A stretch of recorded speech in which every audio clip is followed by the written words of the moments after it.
Thank you. I'm very, very excited about this. I know you're very busy, so I'm going to be very brief. And I'm going to start off with my first question. It's going to be hard. Why is this show called From? I need someone to tell me, my audience, everyone wants to know, why is this show called From? Yeah, listen. All right, listen. This is not a dig at John. But from the jump, I was like, why is it called From? I'm like, this is going to be impossible to Google, right? He's like, yep. And I'm like, all right. I personally hope that there's some reason, like maybe it adds to the mystery.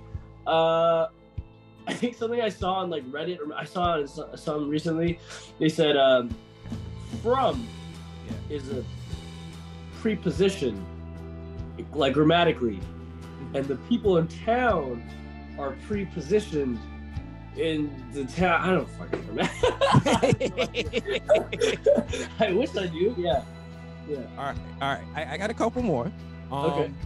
Now, your character, in my eyes, you kind of started off as like Robin to Boyd's Batman in season. Right. Yeah.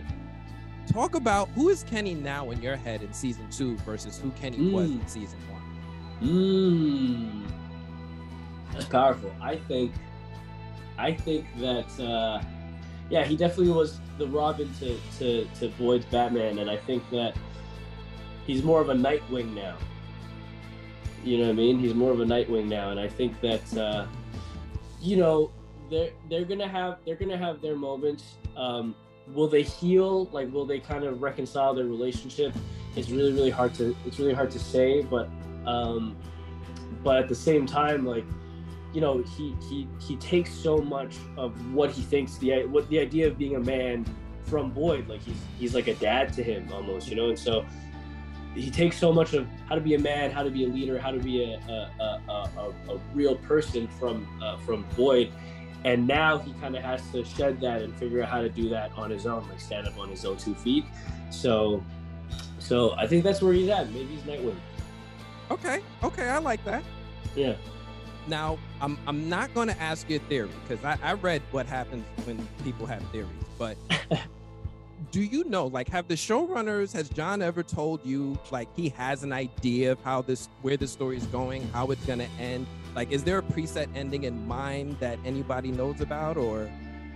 So, the thing about John is, he has, he's told me from the very beginning. I was like, it's like my first week at work too, so maybe this wasn't the best move to bring to the showrunner. I'm like, all right, but I was like, listen, I'm gonna bounce my theories off, all right, and you tell me.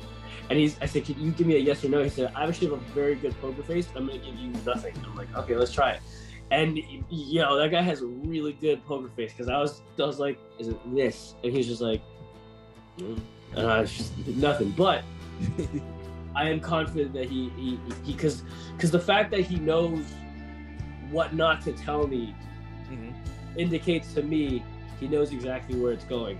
I think if I had to guess, as a writer, he probably knows exactly where it's going in terms of the destination and kind of like the pit stops.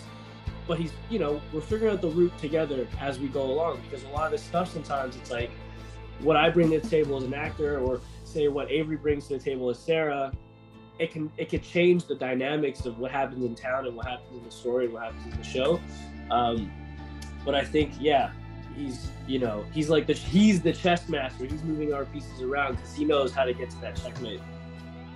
You kind of touched on my next question, which is I was curious, how does the story, or maybe the absence of knowing your character's fate, how does that inform your performance? Does not knowing what's going to happen next help come into character for you, like somebody in an uncertain situation?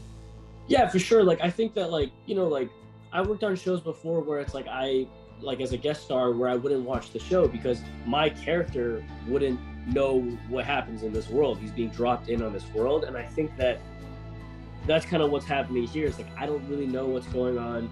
And I don't really know the mystery, and that helps preserve that sense in Kenny. I think that helps all of us.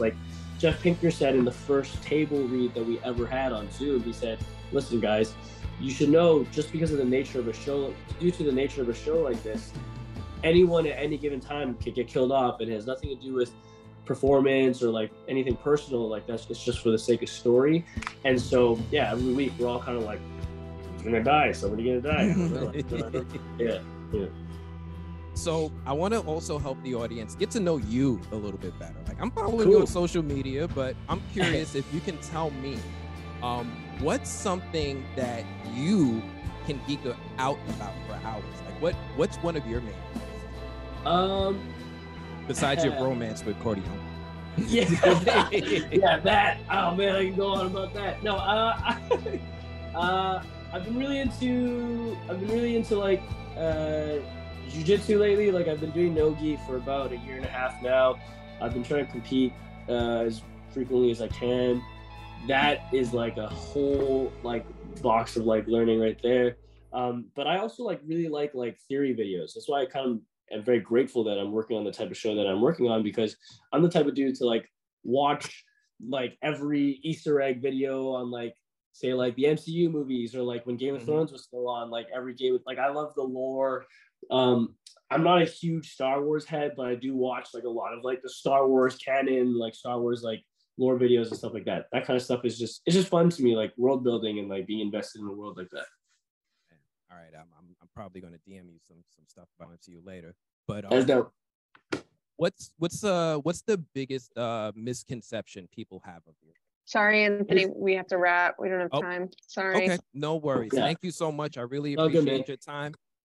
Thanks, man. Enjoy the rest of your day. Thank you, bro. I appreciate you. Thank you so much.